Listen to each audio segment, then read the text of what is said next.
Dan saudara, untuk mengetahui bagaimana rekayasa arus lalu lintas dan juga pergerakan para pemudik yang hingga kini melakukan perjalanan arus balik menuju ke kota rantau atau daerah asal, kita akan tanyakan langsung kepada Kakor Lantas Polri Irjen Agus Suryo Nugroho. Selamat malam Pak Agus, apa kabar? Selamat malam, salam presisi, semangat terus. Untuk Bapak dan juga jajaran Pak Agus, jadi ini diprediksi menjadi puncak arus balik tanggal 24 Maret ini. Nah, apakah malam hari ini pergerakan kendaraan yang Anda pantau melalui CCTV ataupun juga patroli Anda malam hari ini sudah masuk dalam puncak arus balik? Baik, terima kasih. Baru saja tadi pukul 14.00 langsung dipimpin oleh Bapak Kapolri. Kami mendampingi flag out arus balik dari Kali Kangkung 414 sampai 70. Jadi arus balik ini tentunya sesuai dengan prediksi kami adalah puncaknya tanggal 24. Dan saat ini kami masih memantau di pos Banyumanik. Jadi cukup tinggi, namun demikian traffic counting-nya tentunya akan kita lihat besok. Karena arus mudik kemarin cukup tinggi sepanjang sejarah. 270.000, tentunya arus balik harus kita antisipasi. Kemungkinan juga tinggi, tetapi traffic counting-nya tentunya besok harus kami cek.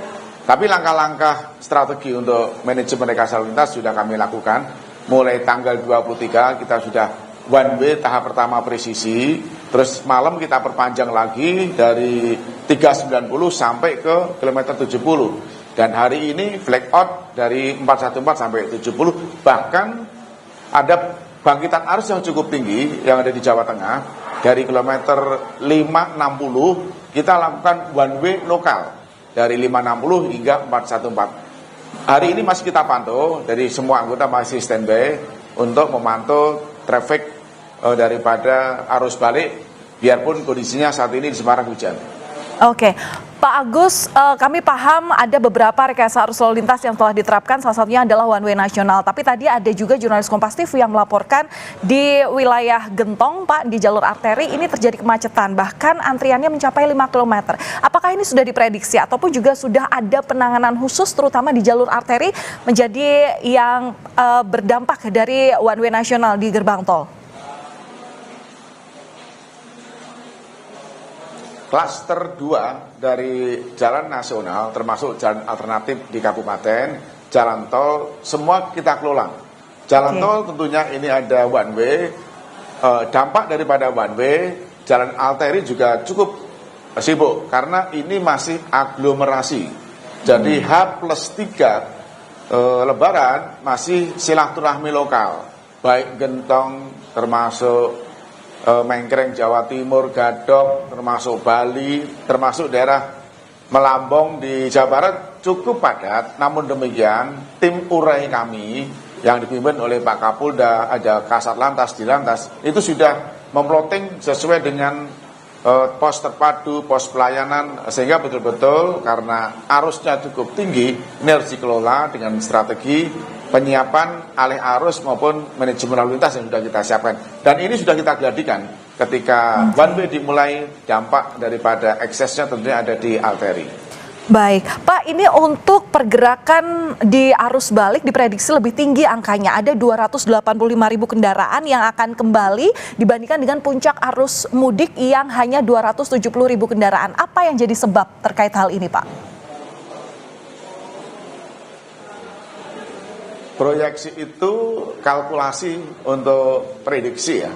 Namun demikian faktanya nanti akan kita lihat besok pukul 6.00. Maka dari itu sebelum dilakukan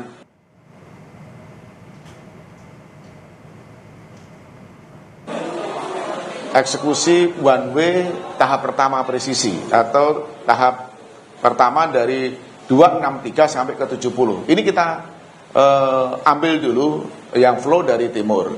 Demikian juga setelah dilakukan one way nasional arah balik, ada kepadatan yang dari arah Jawa Timur, Solo, Jogja, ada di Ungaran.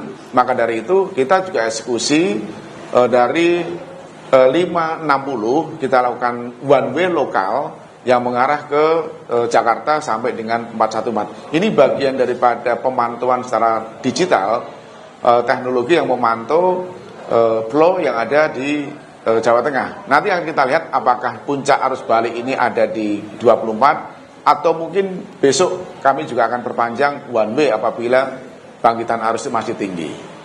Baik, prediksi puncak arus balik tahap pertama ini akan terjadi pada tanggal 24 hingga 25 Maret 2026. Namun kami juga masih sama-sama melihat bagaimana pola pergerakan para pemudik terutama di arus balik ini. Terima kasih sudah berbagi informasi bersama kami di Kompas Malam Kompas TV, Kakor Lantas Polri Irjen Agus Suryo Nugroho. Salam sehat selalu untuk Anda dan jajaran Pak, salam presisi. Terima kasih, salam presisi. Kami akan kembali usai jeda, saudara, dengan informasi mengenai Garda